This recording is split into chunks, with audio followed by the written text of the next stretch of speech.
The leather of the booth was old and deep, the color of dried blood. It was Victor's booth. No one else sat there. Ever. From this corner, he could see the entire restaurant, a kingdom of white tablecloths and hushed conversations. The sovereign was his. Every plate, every whispered deal, every shadow that danced in the corners belonged to him. He was not a king. He was something older. A patriarch. A man who had built an empire on principles as hard and unforgiving as the cobblestones of his youth. His hands, resting on the table, were maps of a difficult life. Scars traced paths across his knuckles, and the veins stood up like rivers on a parched landscape. He was sipping an espresso, the bitter liquid a familiar comfort. Across the room, a disturbance. A ripple in the calm waters he so carefully maintained. It was not a loud disturbance. It was a whisper. A frustrated sigh from a young waitress, her face a mask of polite impatience. She was speaking to Julian, the manager. Julian, a man who understood the delicate balance of this place, listened with a practiced frown. Victor watched them. He saw everything. The girl gestured with her head toward a small table near the window. A table for two, occupied by one. An old man. He sat ramrod straight, his back to the room. He wore a faded olive-drab jacket, the kind soldiers used to wear. His hair was thin and white, a stark contrast to the dark fabric. In front of him was a single coffee cup. Julian nodded, his expression tightening. He whispered something back to the waitress, who retreated with a flick of her apron. The manager then straightened his tie, a gesture Victor knew meant he was about to do something he did not want to do. He began to walk toward the old man's table. Victor's eyes narrowed. The old man hadn't moved. Not an inch. He just sat there, a statue of patience. He had been there when Victor arrived 2 hours ago. He was still there now. The single coffee cup had been refilled, Victor noted, at least 3 times. By whom, he hadn't noticed. But the cup was never empty for long. Julian reached the table. He cleared his throat. The old man did not react. He seemed to be listening to something far away. So, Julian began, his voice smooth but firm. I'm afraid I'll have to ask. Victor raised one hand. A small gesture. A subtle lift of his index finger. It was enough. Julian stopped mid-sentence. He saw the gesture from the corner of his eye and froze. His training, his very instinct for self-preservation, took over. He turned his head slowly, met Victor's gaze across the room, and gave a nearly imperceptible nod. He backed away from the table. Victor lowered his hand. He beckoned Julian over. The manager crossed the room in swift, silent steps. Problem, Julian? Victor's voice was a low rumble, like distant thunder. No, Mr. Victor. No problem at all. The man by the window, Victor said. It was not a question. He's been there for some time. 3 hours, sir, Julian confirmed. Just one coffee. The staff is concerned about the table. The staff is concerned with their tips. You are concerned with the restaurant. I am concerned with my guests. Victor's eyes were fixed on the old man. He is a guest. His cup is to be kept full. He stays as long as he wishes. Understood? Yes, Mr. Victor. Of course. And Julian, Victor added, his voice dropping even lower. Put it on my tab. But do not let him know. Julian nodded again, his face a mask of professional calm, but Victor could see the confusion in his eyes. This was not normal. Victor did not involve himself in the day-to-day seating arrangements. He did not give charity. He operated on a different level entirely. Julian retreated, signaling to the waitress. She looked surprised, then glanced toward Victor's booth with a new understanding. She picked up a fresh pot of coffee and headed for the old man's table. Victor watched the old man. He saw the slight tremor in his hands. He saw the way his head was cocked, as if listening intently. And he saw, for the first time, the dark glasses. The man was blind. He was sitting alone, in a restaurant he likely could not afford, waiting. But for what? For whom? And he had no idea that the owner of this entire establishment, a man feared by half the city, was now his silent benefactor. Victor had no idea that this simple act of kindness, this quiet command to refill a coffee cup, was about to unravel a story of betrayal and greed that would force him to break every rule he had ever made. Stay with me until the end, because what happens next will redefine the meaning of justice. If you're enjoying this story, do me a favor and hit that like button. And if you haven't already, subscribe to the channel so you don't miss what's coming next. Let us know in the comments where you're watching from. We love to see how far our stories travel. Now, let's get back to it. Victor was not a kind man. Kindness was a luxury, a currency he could not afford in the world he inhabited. His world was built on respect, on fear, on the cold, hard logic of debt and payment. A man owed you something, he paid. You owed a man something, you paid. It was simple. It was clean. Kindness was messy. It created obligations that had no price. It was a weakness. He had learned this lesson early, in an orphanage where a kind word was often a prelude to a stolen piece of bread. He had built his entire life on the opposite principle. Strength. Certainty. An unwavering code. His code was what separated him from the animals, the common thugs who littered the city's underbelly. Victor's rules were absolute. You did not harm women. You did not harm children. And you did not, under any circumstances, show disrespect to a man who had worn a uniform in service of his country. This last rule was his own. It was personal. He remembered his older brother, Dmitri, tall and proud in his uniform. He remembered the last letter, the folded flag, the hollow words from a man in a crisp suit who had never seen a battlefield. Dmitri had been a soldier. He had died for a cause he believed in, leaving Victor alone to navigate the treacherous currents of the world. Victor had never forgotten. He saw Dmitri's face in every old soldier selling papers on a street corner, in every faded uniform hanging in a thrift store window. It was a debt he felt he could never repay.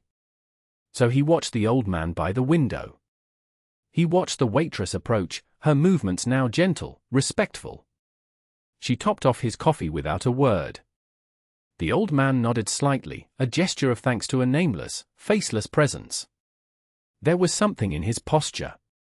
A stillness. A dignity that could not be bought. It was the posture of a man who had spent a lifetime waiting. Waiting for orders. Waiting for battle. Waiting for peace. Who was he waiting for now? Victor signaled to Leo, who had been standing sentinel near the entrance. Leo was Victor's right hand, his shadow. He had been a street kid, hungry and fierce, until Victor had taken him in. Now, he was a man of quiet competence, his loyalty to Victor as solid and unquestionable as granite. Leo approached the booth. "Boss?" "The man by the window," Victor said, not taking his eyes off him. "I want to know who he is." Leo's eyes flickered toward the table. "He a problem."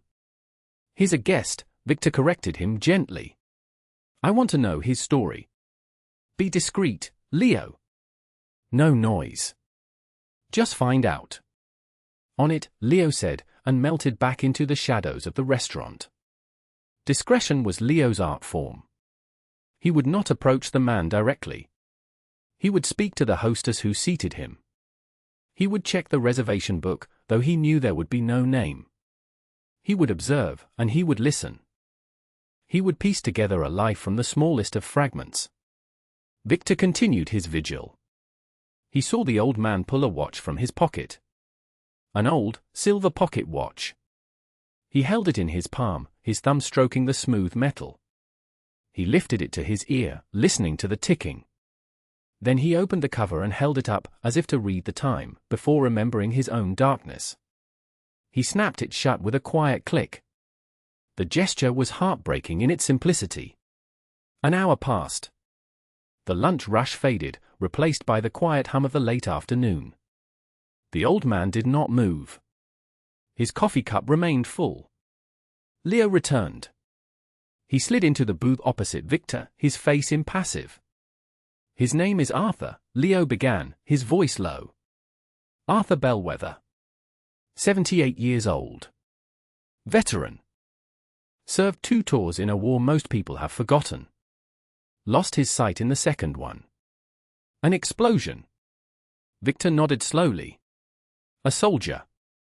He had known it. "He lives a few blocks from here," Leo continued. "Small apartment. His wife passed away 10 years ago. He has 1 son. Michael." "Where is the son?" Leo hesitated. "That's the story. Michael is also a soldier. Sergeant Michael Bellwether. He's on his 3rd tour overseas. Today is the day he was supposed to come home on leave. He was meant to meet his father here for coffee before heading back to base for debriefing." Victor felt a cold knot tighten in his stomach. Supposed to. His flight was delayed. Then rerouted. A storm over the ocean. Arthur doesn't have a modern phone that gets texts or emails. The son has been trying to reach him through the old landline. No answer. So Arthur just waits. He was waiting for his son. A son who was not coming. Not today. The simple tragedy of it settled over the booth, heavy as a shroud. A blind father, waiting for a soldier son, holding on to a promise made across an ocean. "That's not all, boss," Leo said, his voice hardening slightly. "The apartment he lives in. The one he and his wife bought 50 years ago. He's about to lose it." Victor's gaze sharpened. "How?" "He got behind on some medical bills a few years back. Took out a loan. A bad one. The son, Michael, found out about it before he deployed last time. He took out his own loan to pay off his father's, to clear the slate. A private loan." "From whom?" Victor's voice was ice. Leo looked him straight in the eye. "A new player. Guy named Marcus Thorne. He's been making a name for himself. Fast money, high interest. The kind of business you told everyone to stay away from." Marcus Thorne. The name was familiar. A vulture. A bottom feeder who preyed on the desperate. Victor had heard whispers. Thorne was arrogant, flashy, and stupid. A dangerous combination. He had no respect for the old ways, for the unspoken rules that kept the city from descending into chaos. Thorne found out Michael deployed, Leo explained. He's using it as leverage. He tripled the interest, citing a clause in the fine print. Said the payments are late, even though they're not. He's trying to seize the property. Gave the old man an eviction notice. He has to be out by the end of the week. Victor stared at Arthur. The proud, straight back. The patient waiting. The man was not just waiting for his son. He was waiting for his world to end. He was about to lose the home his son grew up in, the place filled with memories of his wife, all while his boy was fighting in some godforsaken desert on the other side of the world. And the man responsible was a leech named Marcus Thorne. A man who broke every one of Victor's rules. A cold, clean fury began to build in Victor's chest. It was a feeling he knew well. It was the feeling that had built his empire. It was the feeling that preceded the storm. He watched the waitress refill Arthur's cup one more time. The simple, quiet act of kindness. In Victor's world, there were debts. And there were payments. Marcus Thorne had just incurred a debt he could never possibly repay. And Victor would be the one to collect. The decision was not a decision at all. It was an inevitability. It was a line drawn in the sand that had been crossed. Victor's world operated on a delicate ecosystem of fear and respect. Men like Thorne were a poison. They did not build, they only consumed. They saw vulnerability not as something to be shielded, but as something to be exploited. They were termites, eating away at the foundations of the world Victor had so carefully constructed. He thought of his brother, Dmitri, writing letters home filled with a boy's bravado, hiding the fear. He thought of the promises made to soldiers, promises of a grateful nation, promises that so often dissolved into empty platitudes and forgotten men sitting alone in coffee shops. No. Not in his city. Not on his watch. He slid out of the booth. Leo stood up, sensing the shift in the atmosphere. The air around Victor had grown still and cold. "Stay here," Victor said quietly. "Keep an eye on him." He walked across the restaurant floor. The few remaining patrons instinctively lowered their voices, their eyes tracking his movement. They did not know who he was, not exactly, but they recognized power when they saw it. It moved with him like a cloak. He reached Arthur's table and stood for a moment, observing the man up close. The lines on his face were deep, etched by time and worry. The hands resting on the table were calloused and strong, a farmer's hands, a soldier's hands. Victor pulled out the other chair and sat down. Arthur stiffened. He turned his head toward the sound, his blind eyes searching. "Is someone there?" His voice was raspy, but clear. "Yes," Victor said. His own voice was softer than he intended. "My name is Victor. I own this place." Arthur relaxed slightly. "Oh. I'm sorry. I know I've been here a while. I'm waiting for my son. His plane was delayed, I think. He should be here soon." The hope in his voice was a fragile, beautiful thing. "There is no need to apologize," Victor said. "You can stay as long as you like. The coffee is on the house." "That's very kind of you," Arthur said, a faint smile touching his lips. "But I can pay my way." He reached for his wallet. "I have no doubt," Victor replied, placing a hand gently on Arthur's to stop him. "But today, you are my guest. Tell me about your son." And so Arthur talked. He spoke of Michael, of the boy who loved to climb trees and the man who became a leader. He spoke of his pride, a fierce and shining thing that filled the space between them. He spoke of his worry, a constant, low hum beneath the surface of his words. He did not speak of the loan, or the eviction, or Marcus Thorne. His troubles were his own. He would not burden a stranger with them. Victor listened. He did not interrupt. He let the old man's words paint a picture of a life of honor, of service, of quiet dignity. A life that was being threatened by a man with no honor at all. When Arthur finished, a comfortable silence fell between them. "He sounds like a good man," Victor said finally. "He is," Arthur replied simply. "The best I know." Victor stood up. "It was a pleasure to meet you, Arthur. I have some business to attend to. But please, stay. Wait for your son." "Thank you, Victor," Arthur said, turning his face toward him. "Thank you for the coffee. And for the company." Victor walked back to his booth. The fury inside him was now a cold, hard diamond. It was focused. It had a purpose. He sat down opposite Leo. "Find Marcus Thorne," Victor said.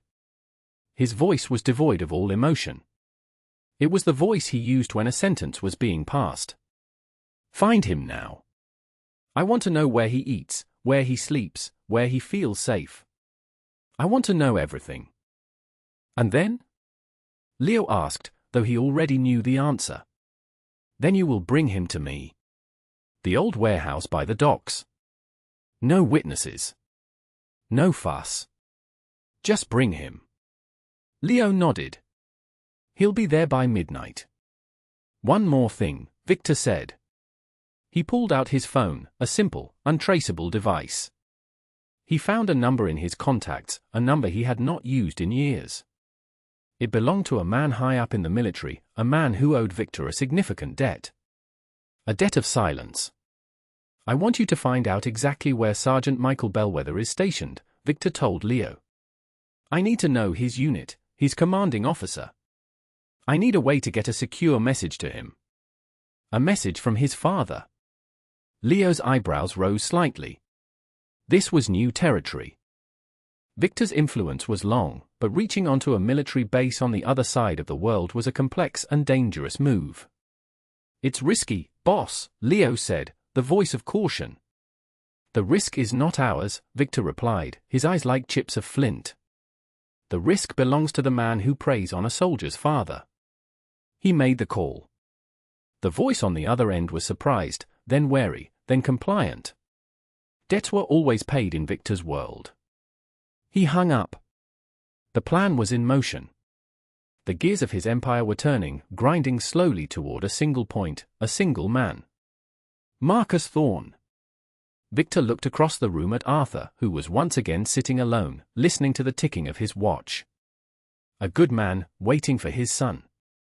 Tonight, Victor would not be a good man. He would be something else entirely. He would be a necessary one. He would be the monster who hunts other monsters. He would be the justice that comes in the dark, when all other forms of justice have failed. The plan was not a plan. It was a cleansing. It was a simple, brutal equation. A problem had been identified. A solution was required.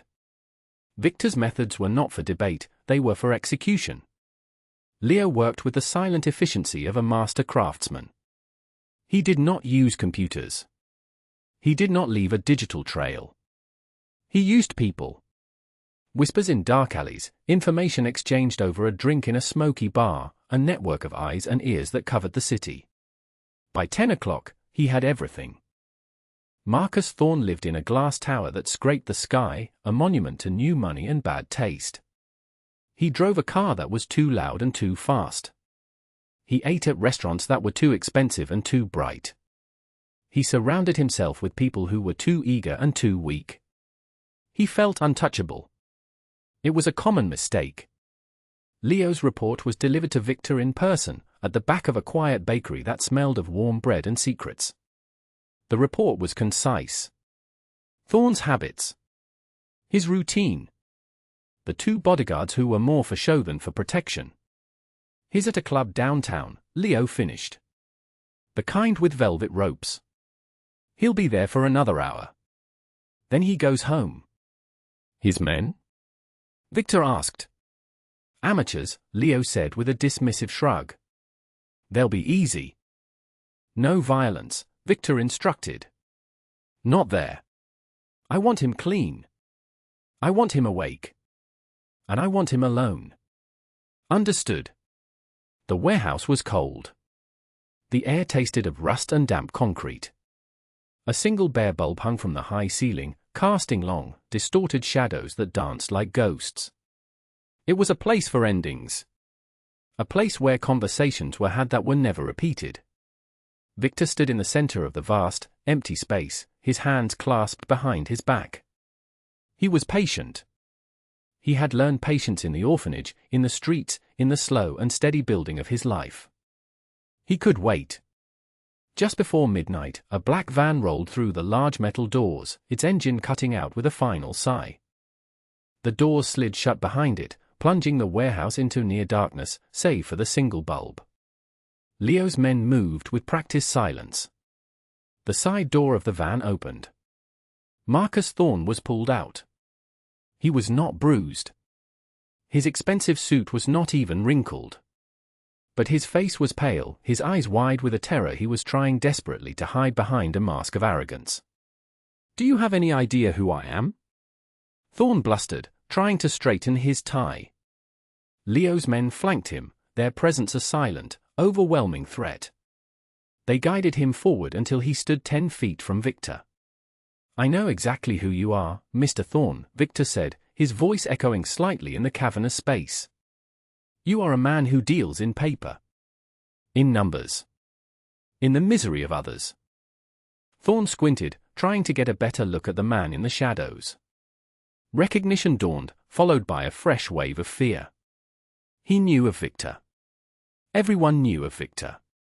He was a ghost story told to frighten ambitious young criminals. A relic from an older, more dangerous time. Look, I don't know what this is about, Thorne stammered, his bravado crumbling. Whatever it is, we can make a deal. I'm a reasonable man. Reasonable, Victor repeated, the word tasting like ash in his mouth. He stepped forward into the light. Let us speak of reason. Is it reasonable to lend money to a sick, old man and then use his son's service to his country as a weapon against him? Is it reasonable to threaten a blind veteran with eviction from the home he has lived in for 50 years? Thorne's face went slack. The old man? Bellwether? This is about him? He missed his payments. He missed no payments, Victor stated calmly. You fabricated a default. You preyed upon him because his son, a soldier, was not here to protect him. You disrespected the uniform. You disrespected the man. In my world, these are not mistakes. They are sins. Thorne laughed, a high, nervous sound. Your world? Your world is dead, old man. It's all about money now. Contracts. The law. You can't touch me. I have lawyers. You have a contract, Victor acknowledged. He gestured to Leo, who stepped forward and handed him a sheaf of papers. This one. It was the loan agreement. Michael Bellwether's signature was on the bottom. This paper, Victor said, holding it up, is the source of your power. It gives you the right, in your world, to destroy a family. It is a symbol of your greed. He then pulled a small, elegant lighter from his pocket. He flicked it open, the flame bright and hungry in the gloom. In my world, Victor said, touching the flame to the corner of the papers, we have a different way of settling debts. Thorne watched, horrified, as the contract curled, blackened, and turned to ash. The symbol of his power, his legal standing, vanished into a wisp of smoke. You're insane, he breathed. No, Victor said, dropping the last burning fragment to the floor and crushing it under his heel. I am a man of principle. And my principle is this: the wolves do not feed on the sheep in my pasture. You are a wolf, Mr. Thorne. He stepped closer, his voice dropping to a deadly whisper. The deed to Arthur Bellwether's home will be in his mailbox by morning. Clean. Free of any lien. You will transfer it yourself. The debt is gone. Forgiven. Forgotten. And if I don't? Thorne asked, a last flicker of defiance in his eyes. Victor smiled, a cold, thin line. Then your name will be forgotten. Your assets will be liquidated. Your entire existence will be erased, as easily as I burned that piece of paper. You will cease to be a problem. Permanently. The finality in his voice was absolute. It was not a threat. It was a statement of fact. You will leave this city tonight, Victor continued. You will not return. You will not contact anyone you know here. You will start a new life, somewhere far away from my sight. This is the only deal you are being offered. Leo stepped forward and placed a briefcase at Thorne's feet. He opened it. It was filled with cash. Not a fortune, but enough to disappear. A severance package, Victor said. From a business you are no longer in. Thorne stared at the money, then at Victor's stone-cold eyes. He understood. This was not a negotiation. It was a banishment. It was a mercy he did not deserve. He nodded, his body trembling. Okay. I'll do it. I'll do it. I know you will, Victor said. He turned and walked back toward the darkness. Leo, see that Mr. Thorne gets to his bank to make the necessary arrangements. And then, see him off. The implication was clear. Marcus Thorne's life in this city was over. He had broken the code. He had crossed a line. And he had come face to face with the man who guarded that line. He would not be bothering anyone ever again. The resolution was as quiet as the crime had been loud. There was no applause. No victory parade. There was only the silent, efficient machinery of Victor's world, setting things right. Leo ensured the property deed was transferred electronically before the sun rose. It was clean, the title unencumbered, as if the loan from Marcus Thorne had never existed. A printed copy was placed in a crisp envelope and delivered to Arthur Bellwether's mailbox. Thorne himself was escorted to the city limits and left with his briefcase and a final, chilling piece of advice from Leo: keep walking. He did. But Victor's work was not finished. A debt had been paid, but a promise was not yet fulfilled. The promise was to the soldier son. Using the information from his military contact, Victor arranged the call. It was a breach of a dozen protocols, a favor called in that would cost him dearly down the line, but he did not hesitate. He brought a secure satellite phone to the Sovereign. The restaurant was empty, closed for a private event that did not exist. Arthur was there. Victor had sent a car for him, telling him only that there was a call he would want to take. Arthur sat at his usual table by the window, his hands trembling slightly as he held the strange, heavy phone to his ear. "Dad." The voice that came through was distant, crackling with static, but it was unmistakable. It was Michael. Tears welled in Arthur's blind eyes, tracing paths down his wrinkled cheeks. "Michael?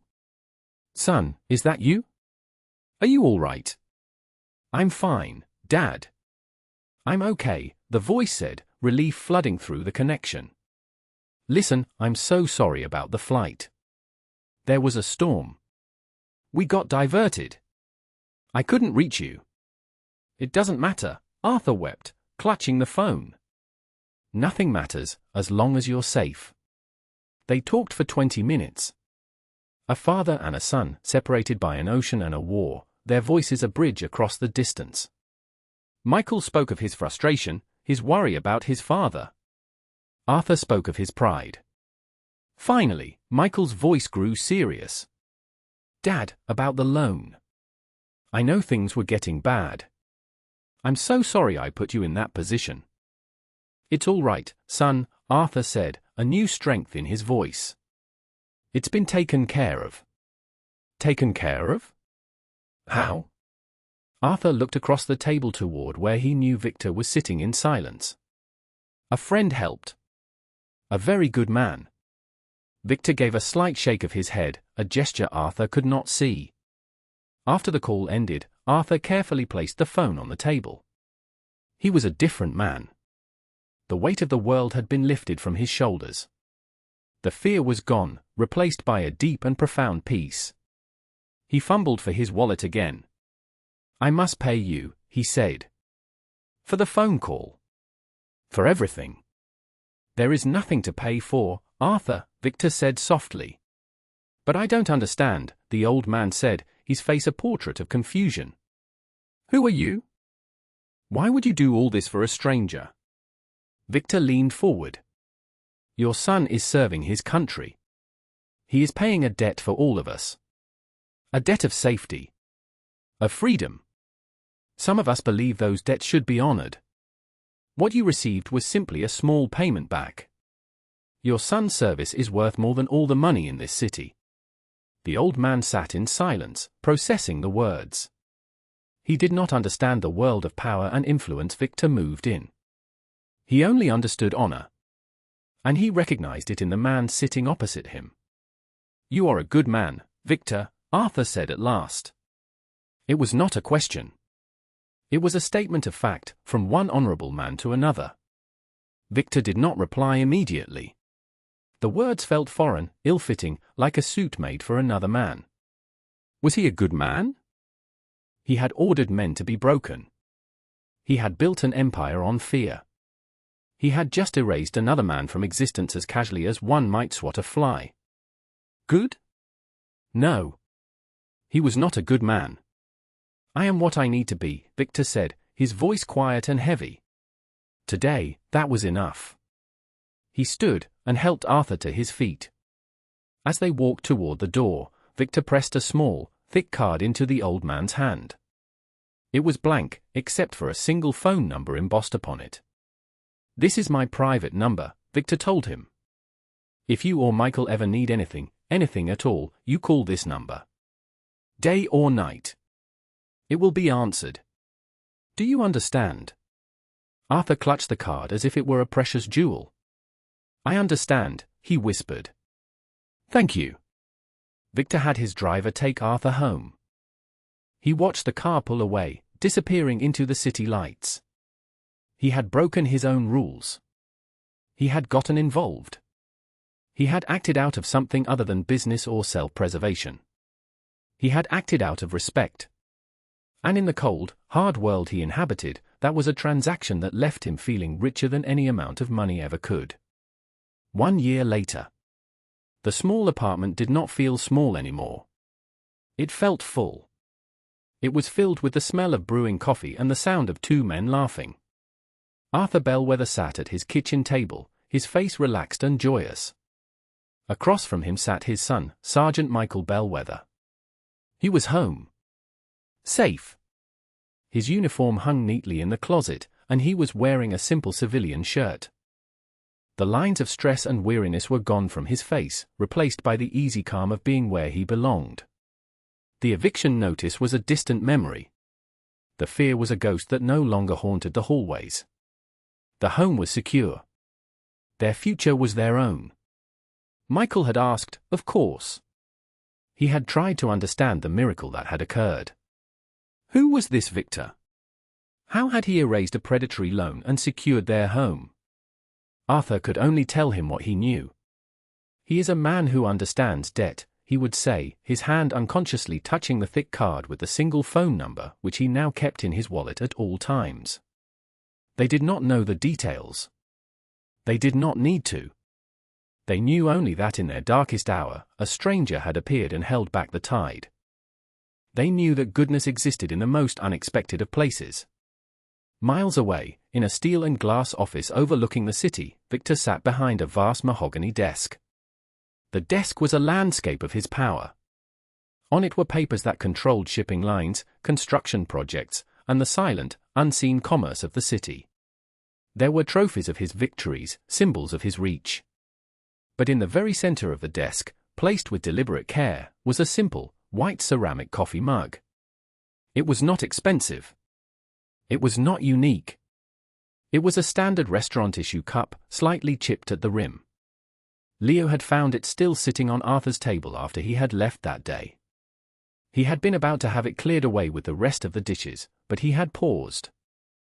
He had looked at the cup, and then at his boss, and he had understood. He had it washed and brought to Victor's office without a word. It sat there now. A memento. It was a reminder. Among all the documents representing millions of dollars, all the instruments of power and fear, this simple cup represented a different kind of currency. It was a symbol of a debt that had nothing to do with money. It was a testament to a rule that was more important than any law. It was a quiet monument to a single, small act of decency that had rippled outward, restoring a world. Victor would sometimes look at it during his long nights, when the city lights glittered like a sea of scattered jewels below.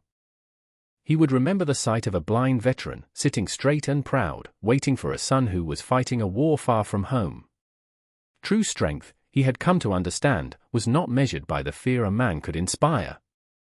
It was not found in the empires he could build or the enemies he could crush.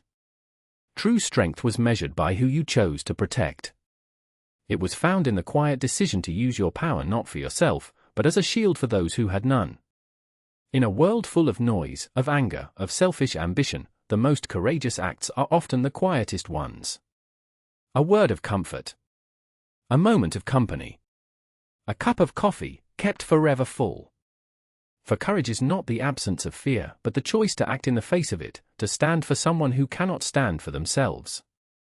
And sometimes, the path to redemption is found not in a grand gesture, but in a simple promise, kept in the dark, for a man who could not see the light.